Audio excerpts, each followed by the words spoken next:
audio is an important thing to do. I've actually been waiting to get Nathalie with us for a long time since we first began, although we didn't begin that long ago.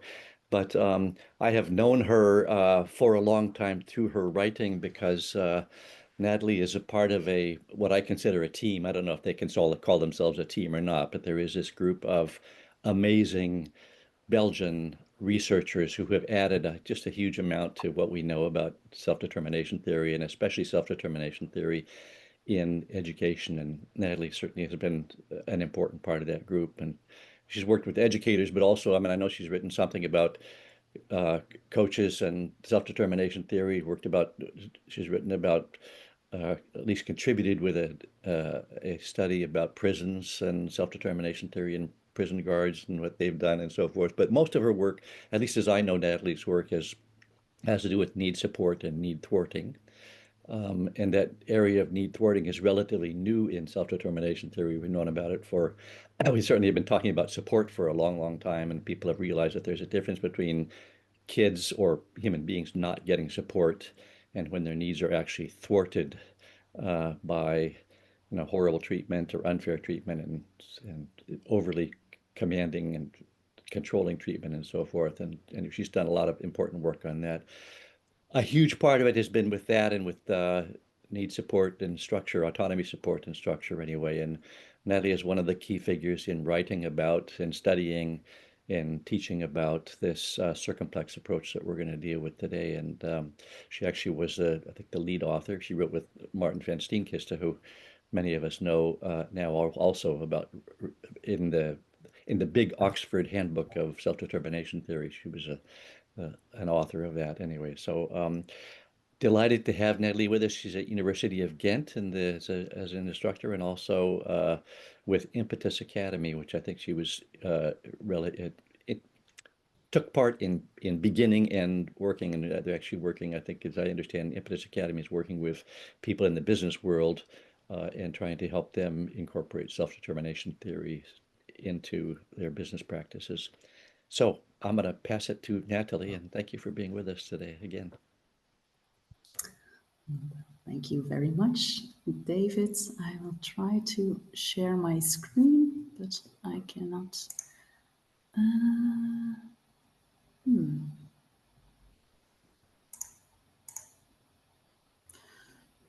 Apparently, I don't have the share screen button anymore, so maybe. Lee, can you help me out, or do you see my screen? Lee, you're muted, Lee, right now also, so that's... Yeah, I'm working on it, sorry. No let me just make sure that you're still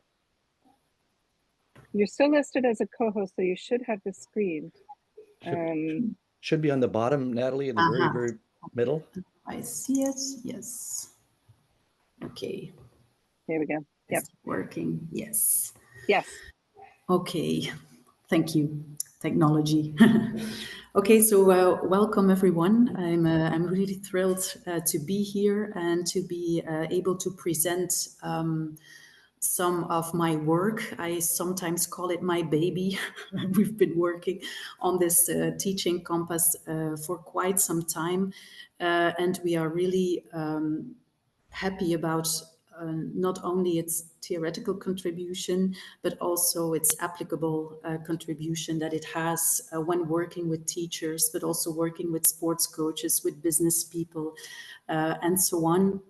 So as David said, I have worked as a researcher myself, first as a PhD student and as a postdoctoral researcher, and then I also was a guest lecturer at the University of Ghent. I think it's about 13 or maybe 14 years already that I've worked at the University of Ghent. Maarten van Steenkiste indeed was my supervisor. And my research mainly focused on what are strategies that are supportive of the psychological needs of students, what are strategies that are more need thwarting. and how or to what extent can teachers be trained in adopting a more motivating teaching approach. So I did some intervention research as well, and I was able to show that teachers can be trained in adopting a more need supportive approach, and that these changes can also be picked up by their students and affect their motivation and their engagement in the classroom. In my research, I mainly focused on physical education. But with the development of our teaching compass, the situations in school questionnaire, we also took a more broader angle, not only focusing on physical education, but on education in general. And we were able to find evidence for this circumplex structure, not only in the educational domain, but also in sports domain and in the workplace. This really has been an exciting journey in moving self-determination theory research forward. But in the end of 2019, I thought, oh, we have so many interesting findings, but still there's such a big gap between science and practice. I think it is time to bring it to practice. So I took maybe that's, I don't know if I can say that, but it was a courageous decision to leave academia and to found Impetus Academy. We indeed are a spin-off of the new University of Ghent, which means that we are an independent company providing services to educational institutions, but also private companies to help and support them in creating more motivating work and learning environments. And I've not regretted my decision up until now, because it is really interesting to see how much self-determination theory can bring for practitioners as well. As said, I was one of the founders or developers of the Teaching and Leadership Compass. And what I do at Impetus Academy is applying this compass in doing trainings with teachers, but also with leaders in business context. So today, what I would like to do with you, because I know that that there has been a session of Maarten van Steenkist as well, he might also already have presented some evidence on the development of this teaching compass. I would like to take a more practical angle and have a look at the compass or how it can be used or to understand specific dynamics in the classroom, and what it can bring us to think about potentially more motivating alternatives. So understanding why some strategies are working, why other strategies might be working less, and what could be maybe more motivating alternatives to experiment with. I also thought that we could do like a brief retrieval practice to refresh our memories about what these autonomy, relatedness, and competence needs are about. When I look at people in the audience, I can assume that you already know quite a lot about these needs, but maybe just to get like a common language on what are we really talking about before we move to what does that mean for reading and understanding the teaching compass. Let's briefly have a look at what these psychological needs really are. So maybe we can do it interactively. So here you can see autonomy, belongingness or relatedness, and competence as the three basic psychological needs. And my question would be like, okay, if you think about autonomy, what according to you is the most interesting or feature about autonomy? What should we all know about how we define autonomy as a need? That would be my first question. What are the effects of the need for autonomy being fulfilled, and what are maybe strategies that teachers can apply in their classroom to foster autonomy? So these three questions, feel free to share the first thoughts you have. Do you want people to share them vocally or in the chat, or both? You can add it in the chat, or you can just take the floor. Raise your hand, right? Okay. Okay, jump in.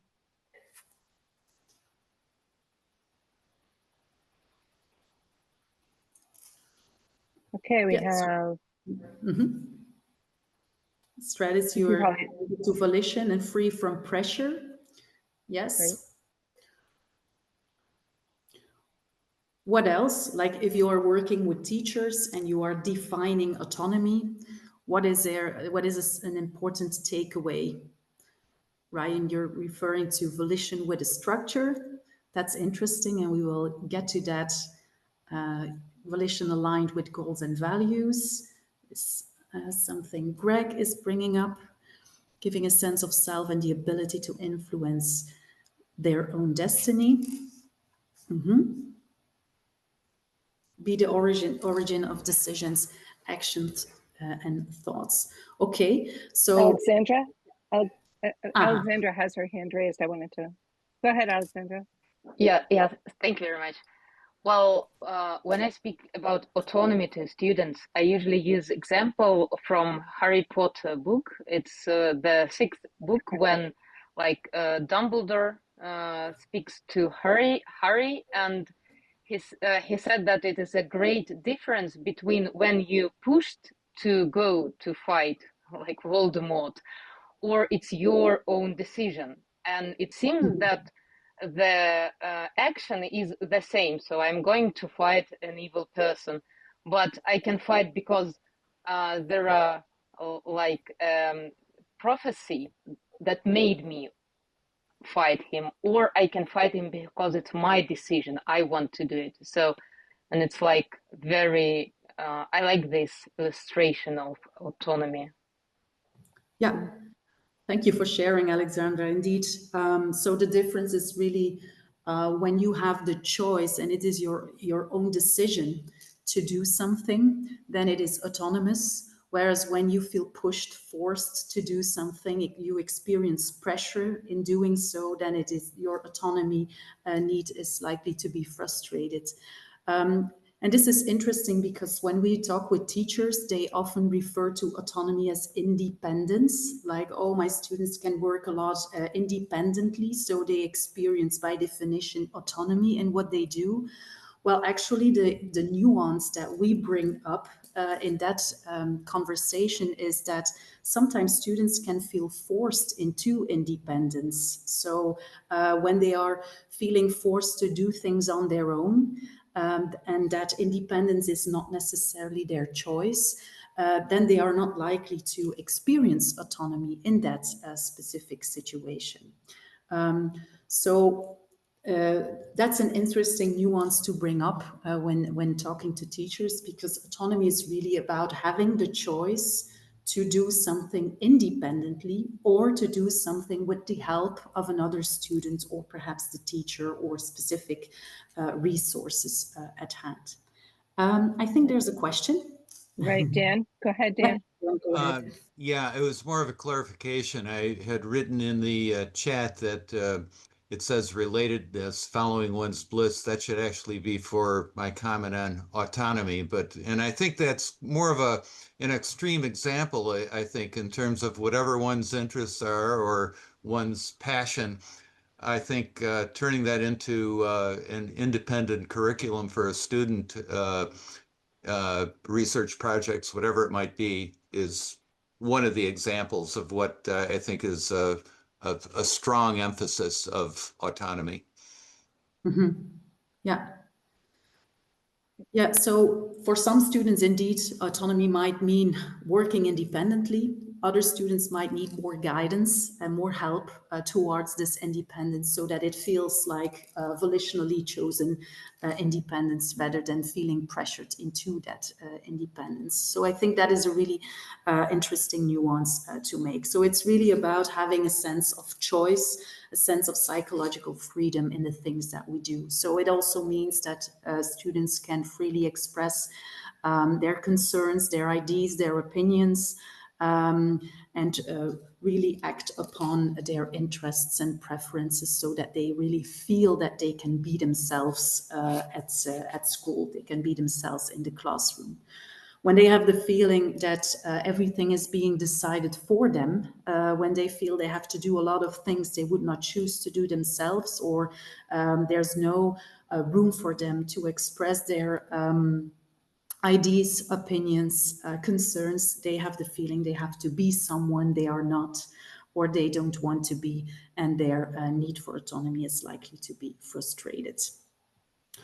Okay, when we move to relatedness or belongingness, we often use belongingness because then we have the ABC, which is easy for teachers to recall. But when we think of relatedness, what, according to you, is the most important thing when we are defining relatedness? And what are the effects of having the need for relatedness fulfilled, according to you?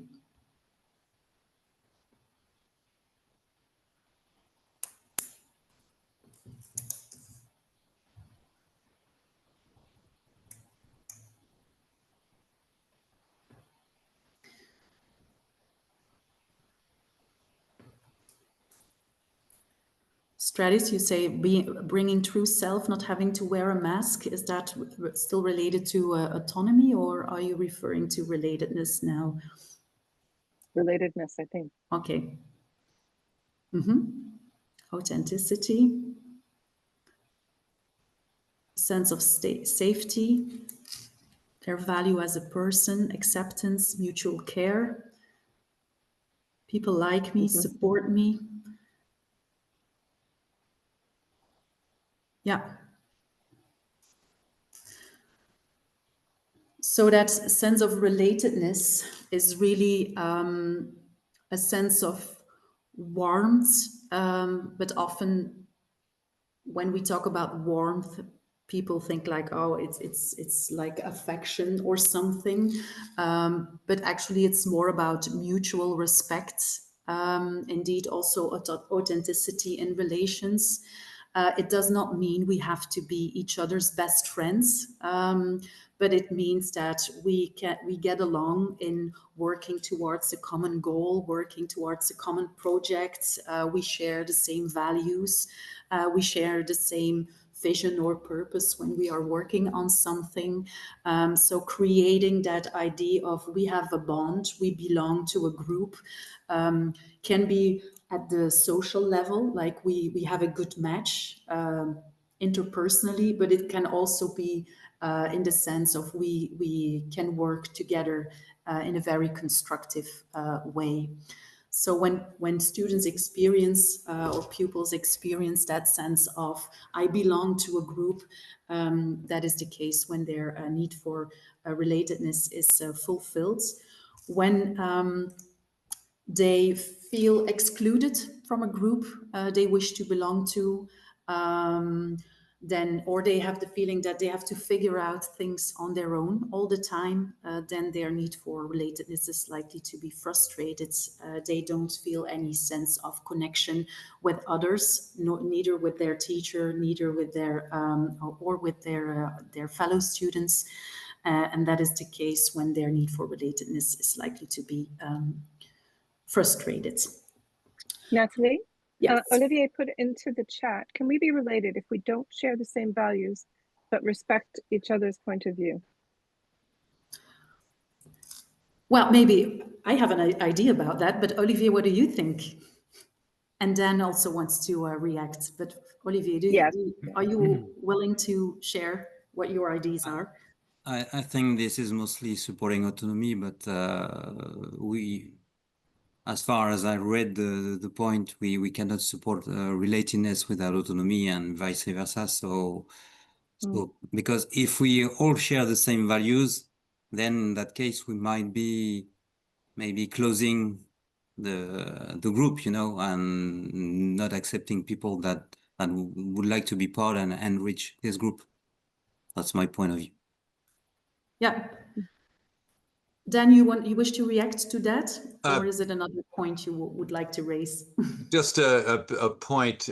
I'm wondering if, in terms of autonomy and accepting and respecting one's uniqueness by not only the teacher but the group, if it's possible to do that without first establishing some relatedness, skills, and social emotional development among everybody in the group. So I think it's important, I think, for that kind of respect and understanding to be developed if you really want autonomy to be respected by everybody in the group. That's my point.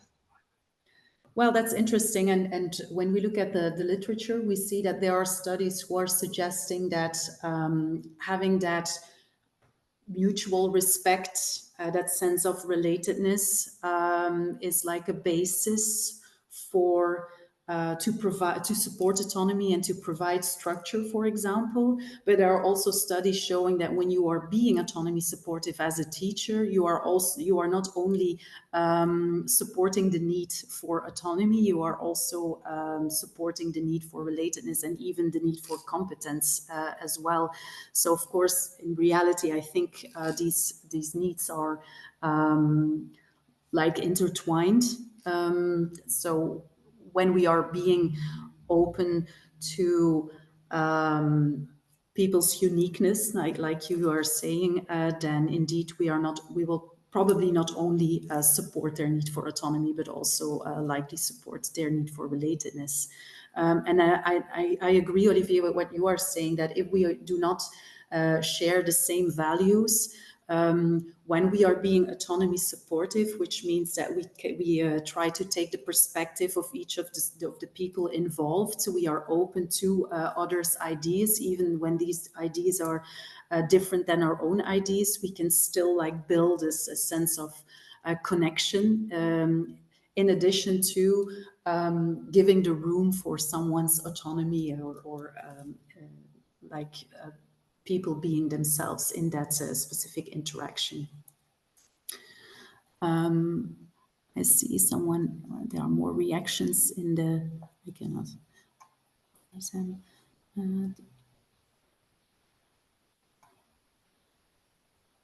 Yeah, exactly.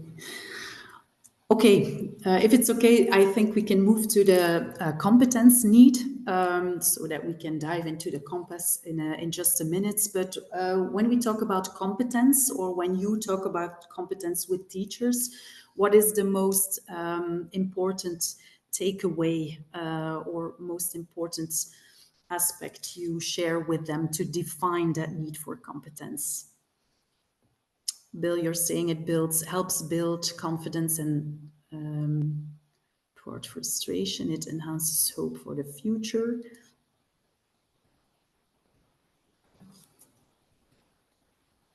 What else?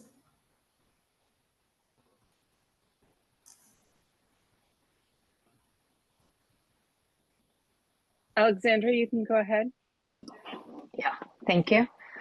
Well, I also have an illustration from a book. It's a book of a Norwegian author about a small boy, and he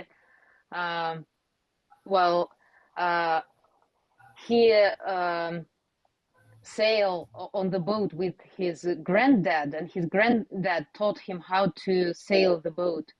And once granddad got injured very heavily, and so the author described a moment when this little boy realized that he could sail the boat safely to the land, and he knew what to do. He knew how to to sail it. And I usually read this fragment of this book to also when I explain what competence is. So it's not only the ability, but also the confidence that I can do it, I can manage it, something like this. Yeah. I think you're pointing indeed to a very interesting aspect of competence. When I talk with teachers, but also with business people, they often refer to competence as being competent or having the competencies that are necessary to do a task, for example. And of course, that is that aspect of ability, which is necessary. But what we sometimes see or often see is that even though students have all it takes to do a task properly, they still can feel very incompetent in what they do. So the nuance that we often make when talking to teachers is that there's a difference between being competent and feeling competent. And the need for competence is really referring to that subjective feeling of competency. So experiencing that sense of success and self-efficacy, having the feeling that you can achieve your goals.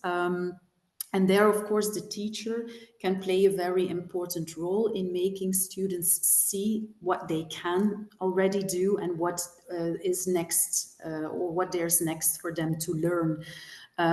So indeed, we make the difference between, or we point to the difference between being and feeling competent.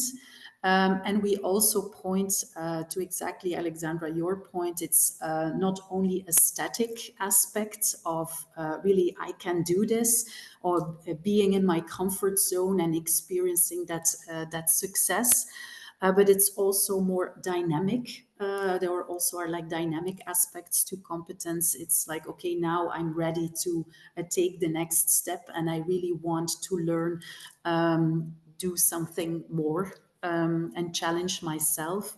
I recall a conference where Richard Ryan was pointing to competence as it is actually a chain of comfort, challenge. Like experiencing, yes, I can do this, and now I can make progress and learn, or take the next step in my learning process. So when students have the feeling that they can do things and that they are making progress at what they do, well, then their need for competence is likely to be fulfilled. When they experience that they cannot achieve their goals, that they are failing at what they do or what they want to do, or they are being under or over challenged in the things that they do, then their need for competence is likely to be frustrated, and that will affect their motivation, of course. Okay, thank you for thinking along, refreshing our memories about these three basic psychological needs. And that is actually the starting point of what we thought of.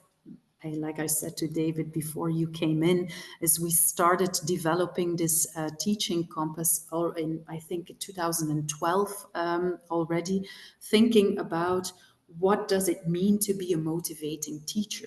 What are specific strategies that teachers put in place to support these needs for autonomy, relatedness, and competence in their students? And what are strategies that are more likely to undermine these psychological needs?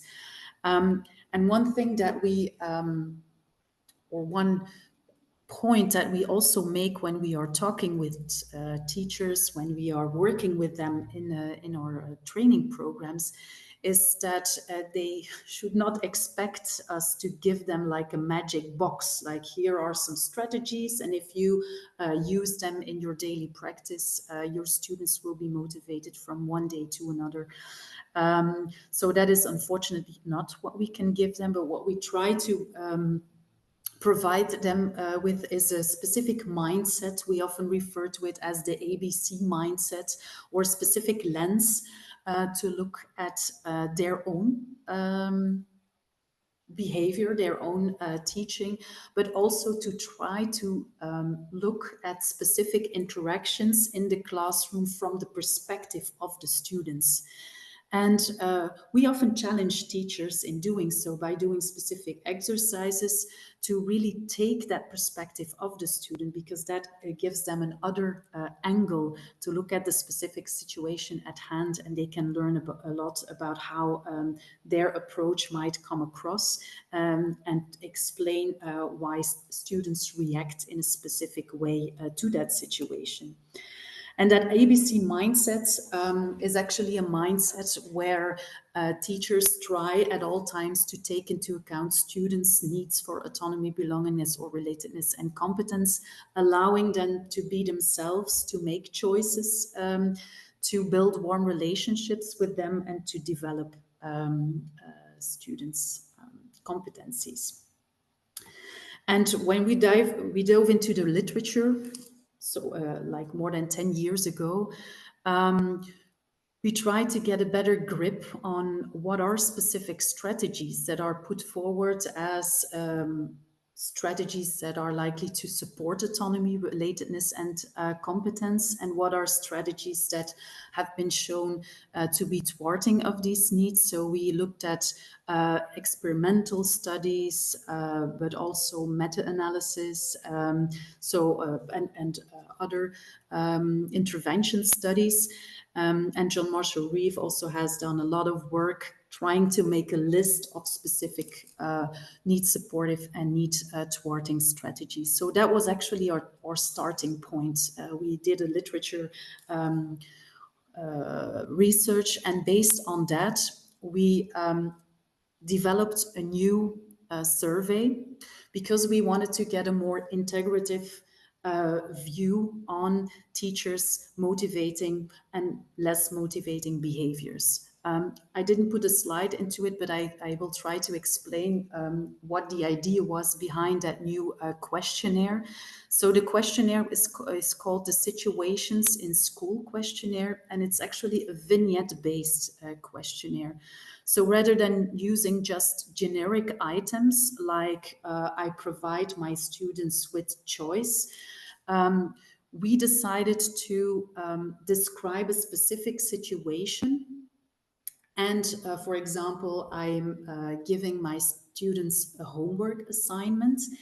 And so that's a specific situation, so that both teachers and students who are completing this questionnaire have the same point of reference when making an evaluation of what the teacher specifically does in that situation.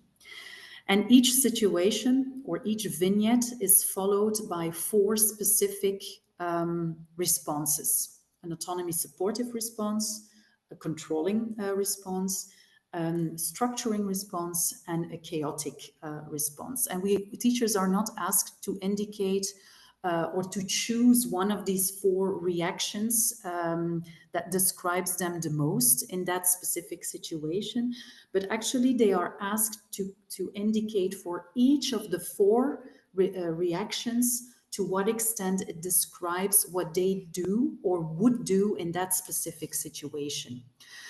And that, because they are indicating for different reactions, to what extent they would apply that specific strategy, we can get this more integrative view, because some teachers might combine structuring strategies with more autonomy supportive strategies, or structuring strategies with more controlling strategies. And that would give us a more integrative view on how do teachers cope or handle specific situations.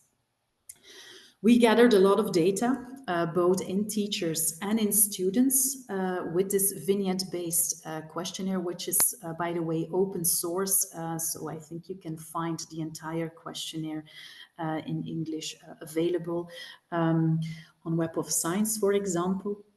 But based on our data, so we did a multidimensional scaling analysis, putting all these data into a statistic analysis, and this is actually what the output looked like. So how can you understand this specific analysis is that the different behaviors are visualized in a geometrical space based on distances, which means that behaviors that are more alike are closer to one another in this figure, whereas behaviors that are more different from each other are far away in this specific figure. And when we had a closer look at these specific behaviors or specific strategies, we were able to identify 8 clusters of behaviors, which resulted in this conceptual model of the teaching compass as it looks today. So it actually is well, of course, we started from the literature to build our questionnaire, but based on the data, we were able to cluster these behaviors into 8 clusters, which are positioned in a very specific way and resulted in this conceptual model. And if it's okay for you, I will take you step by step through this model. And then after that, we can maybe challenge one another with some specific statements or quotes of teachers and try to position them on this leadership compass.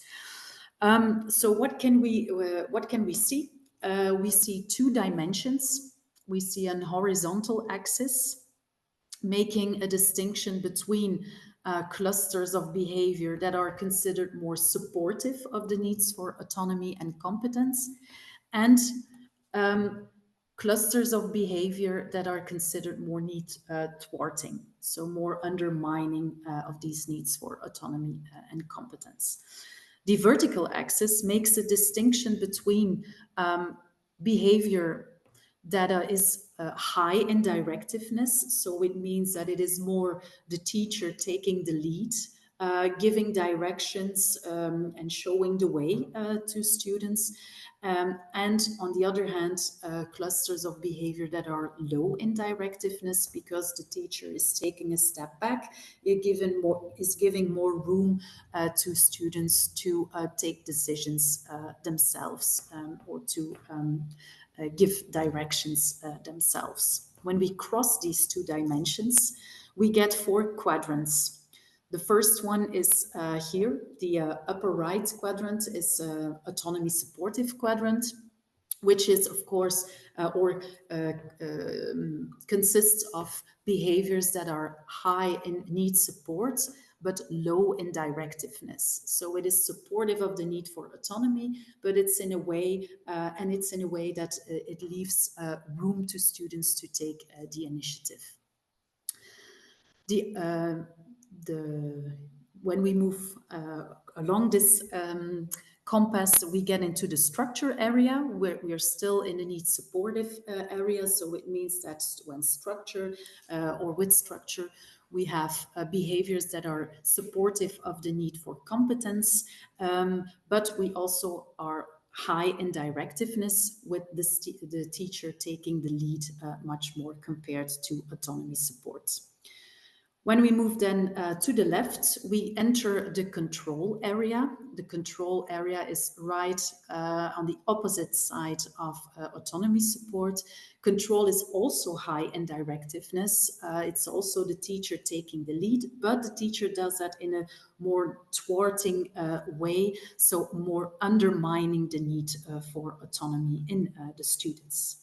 And then finally, chaos is right at the opposite of structure, is also need thwarting or also consists of need thwarting behaviors, which are low in directiveness. So it's the teacher, it's the students who can take the initiative, but it is experienced as more thwarting of the need for competence. So this is how these different quadrants relate to one another. Maybe let me ask you a question. What if a teacher is very much here in this area, is providing a lot of autonomy, is asking students input, providing students with choices, taking students' perspective. what is, according to you, or what could be a potential pitfall for teachers being mainly or maybe exclusively in this area? Yeah, Alexandra has a thought on that. Yes, thank you very much. I conducted a research with parents about different styles and basic psychological needs, and they said very interesting idea that to be autonomous, a child need to learn something. So at the beginning they clarify some consequences for a child. They guide him, because if they just give them autonomy, it's too much a challenge for a child, according to their view. And I think that there are some point of such of such approach to children, because we also need to raise autonomy step by step to make them know how to use their own will. Mm-hmm. Yeah. I see Olivier also suggesting then switch to awaiting. Indeed, so what you are saying, Alexandra, is that for students to be able to take decisions, to make informed choices, they need some kind of framework. Like, okay, what are the options? What are the pros and cons of the different options? What is it my teacher wishes my input on, and what is it not, or where does my teacher doesn't need my input on? So this is really like defining what are the success criteria, what are the criteria for making a good assignment.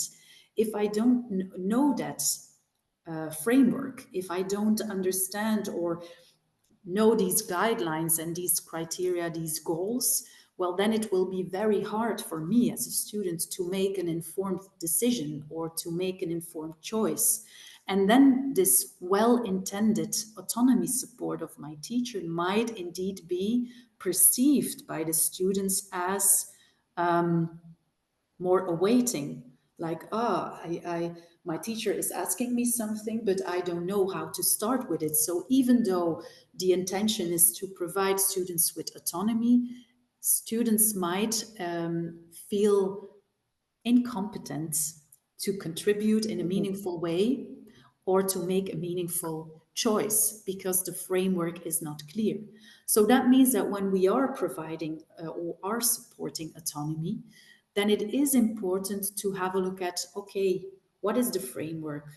And that is the point where autonomy and structure often go hand in hand, where we provide that framework, where we give some explanations or we clarify our specific expectations, and then combine that with providing room for students to make decisions and choices themselves.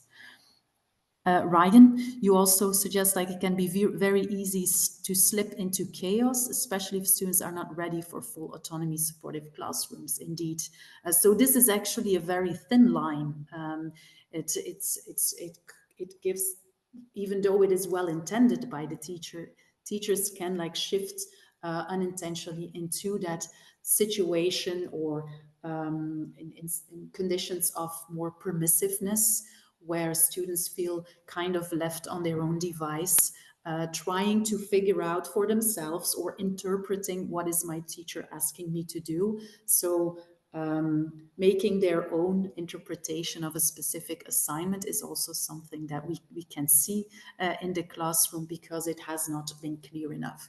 So what the Compass learns us is that when we experience as a teacher that our well-intended autonomy support is like shifting towards chaos, how can we solve this? Is like crossing the compass and thinking about, okay, what structure is missing here for my students to feel, to be able to feel competent in making the decisions or contributing to a discussion.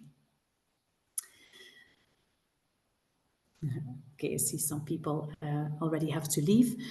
Let me ask you a second question. What if a teacher is very structured, is providing a lot of instructions, step-by-step plans, monitoring very much, like, okay, how is the progress of my students?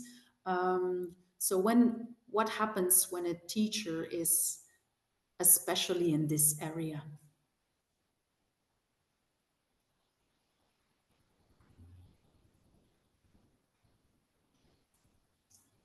Too much structure is restrictive, Laura? That's what you are sharing. Could you do you want to share your thoughts on this? And maybe you can use the compass.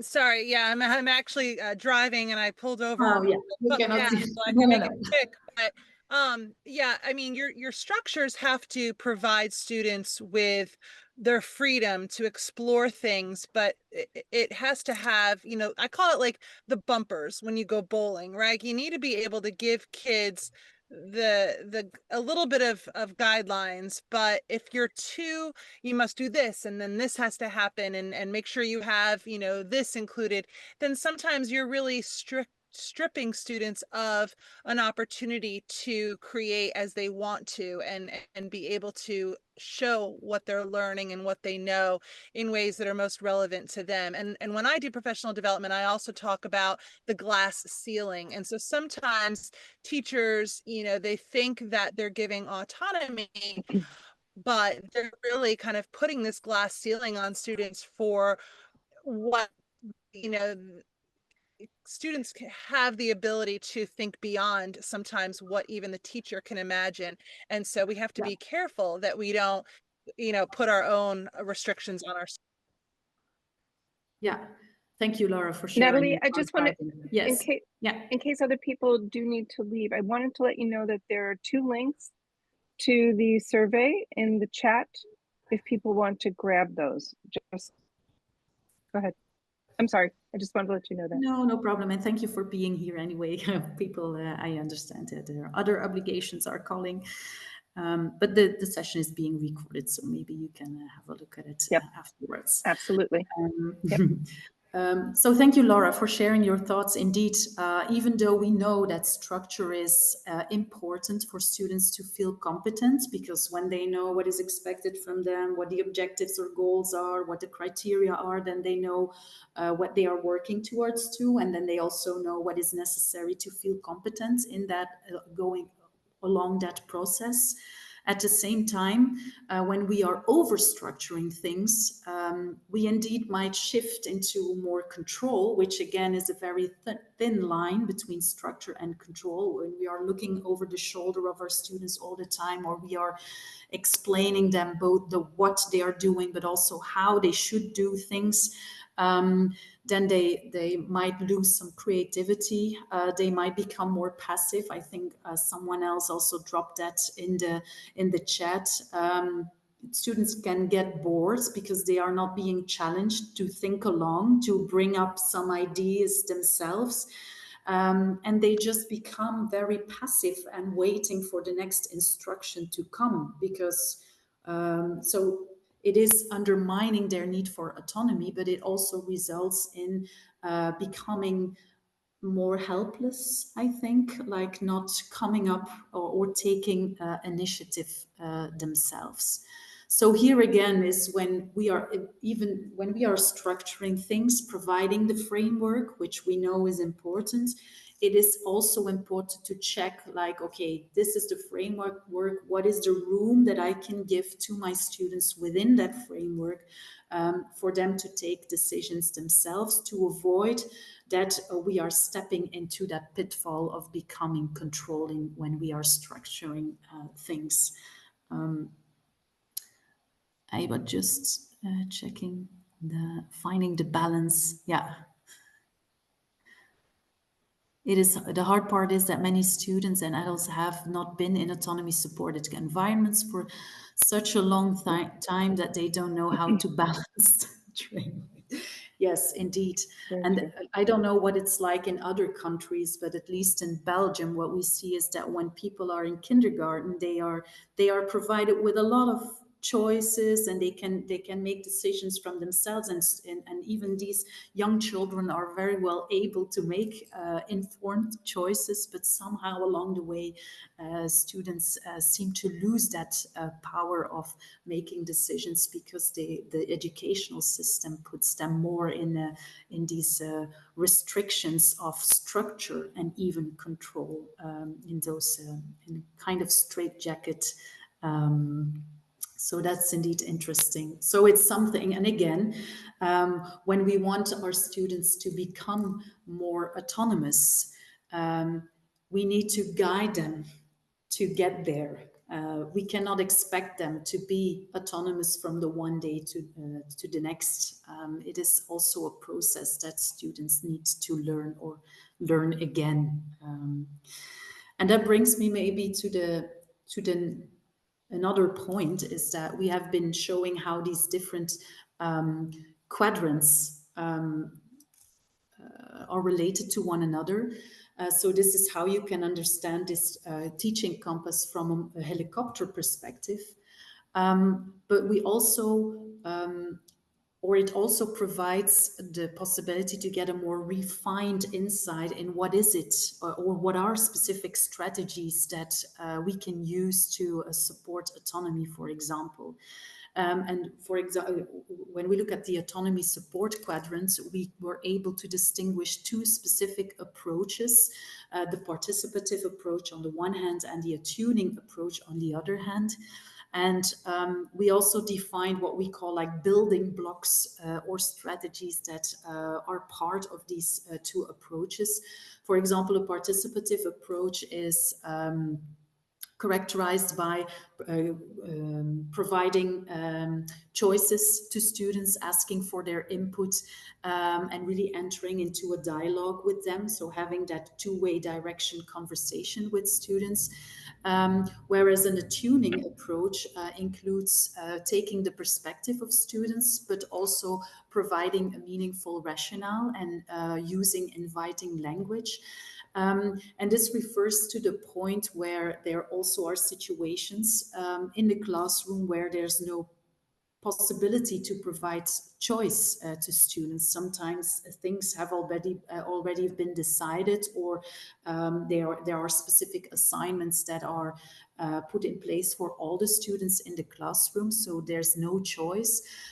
Well, that doesn't mean necessarily that we cannot support students' autonomy. In that case, it is important to acknowledge the perspective of students, like, yeah, this is, I know if you could choose, you might prefer to do something else.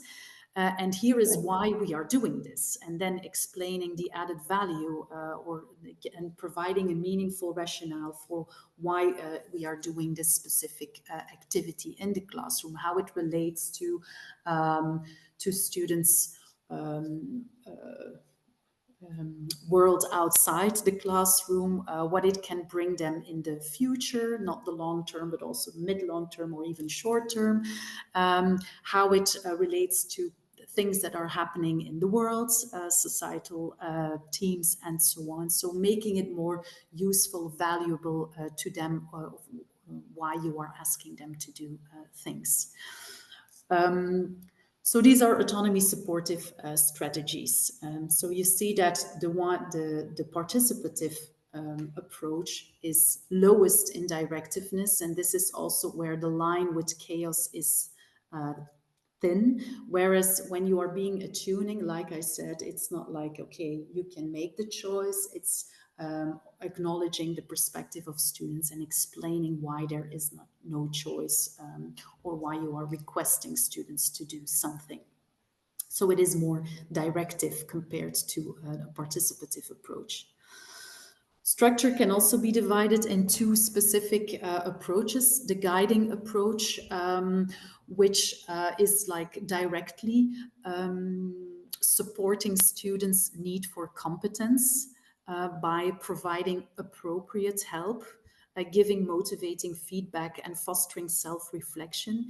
I say appropriate help because sometimes we provide help to students which is not experienced as helpful to them.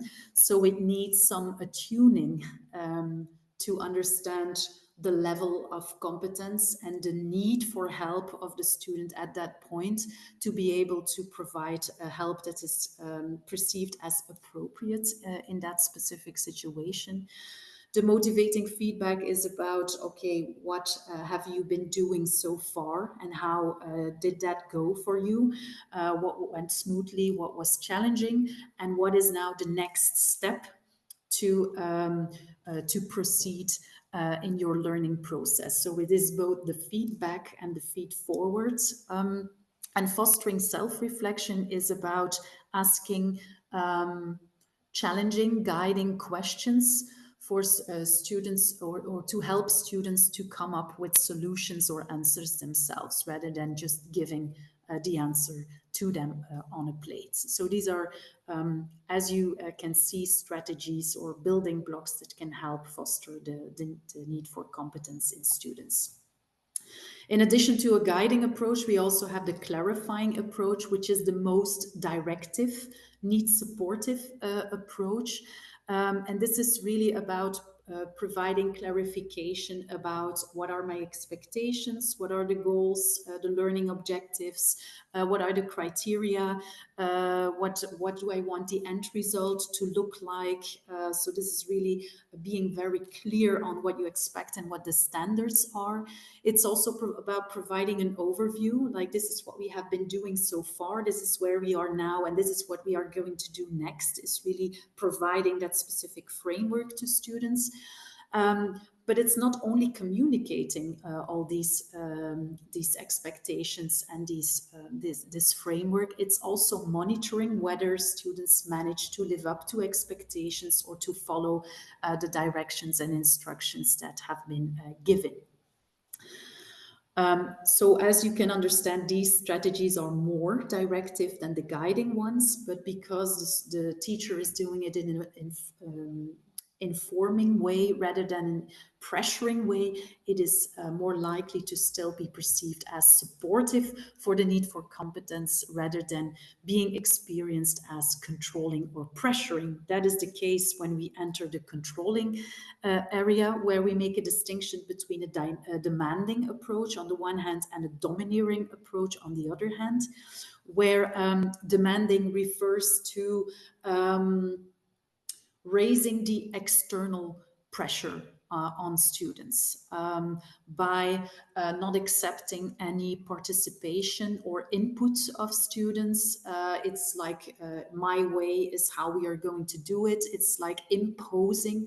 That's maybe just a side note, but I would have preferred to have imposing rather than demanding as the label for this area, because it's really about imposing your own agenda to, yes, my way or the highway, indeed, using commanding language, threaten students with sanctions or punishments.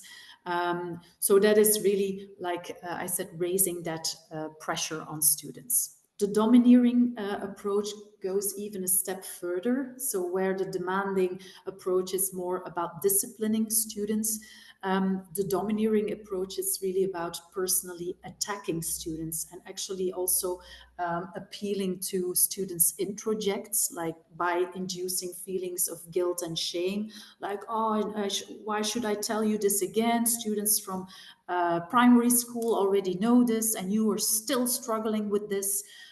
So it's also about exerting your power, like I am the teacher and you are the student and you have to listen to what I say, for example. Or you are acting like babies, so that's more the personal attack. So this is really the domineering approach, which is more personally oriented towards the student rather than their behavior. So you can see immediately that these two approaches are likely to thwart students' need for autonomy. And then finally, we enter the chaos area, where we also have two specific approaches. The abandoning approach is really about turning your back on students, like, you know, I no longer care. I've been putting so much time, effort, and energy into this. Now you're on your own, and you leave students to their own device. Or when students are struggling with something, the teacher ignores what is happening. So this is really, as you can imagine, one of the most thwarting approaches to adopt. Whereas the awaiting approach is more postponing an intervention. It's about, I see something is happening there, but I'm not going to intervene. Maybe it will solve itself, or they are old enough to do it, so I should not intervene there, or I just want them to struggle a bit and then we will see what happens. But it's also about not planning too much, not providing too much structure, and seeing how the situation evolves. So this is not as thwarting as abandoning, but it still might come across as frustrating for students because it's likely to thwart their need for competence. Okay, I have been talking a lot, so now I'm wondering whether there's someone who has a reflection, a question, or something else you wish to bring up when seeing this compass.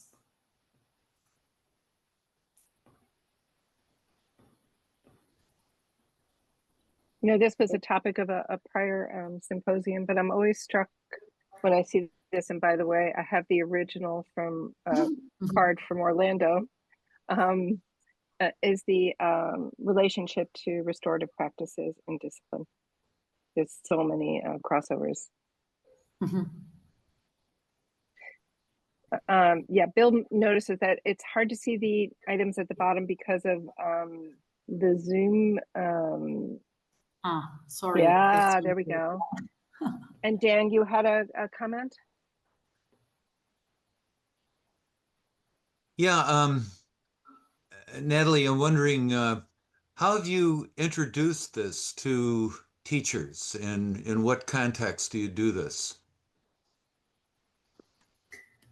I could tell you a lot about this. I'm just thinking what is the most important.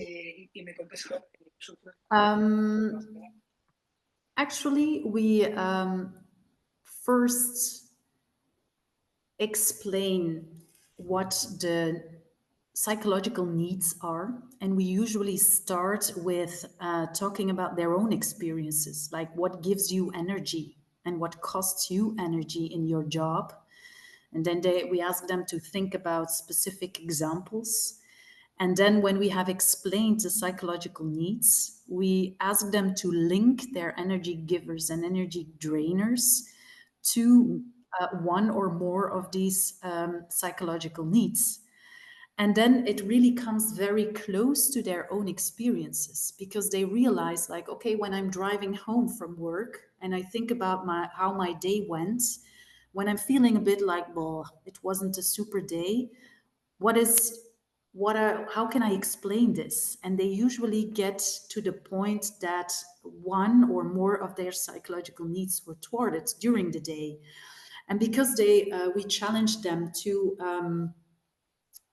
think from their own experiences, that is the moment where we then transfer that to, okay, this is what you experience at the end of the day, but this is also what your students might be experiencing at the end of the day. So then we make the transfer to the needs of students in the next phase.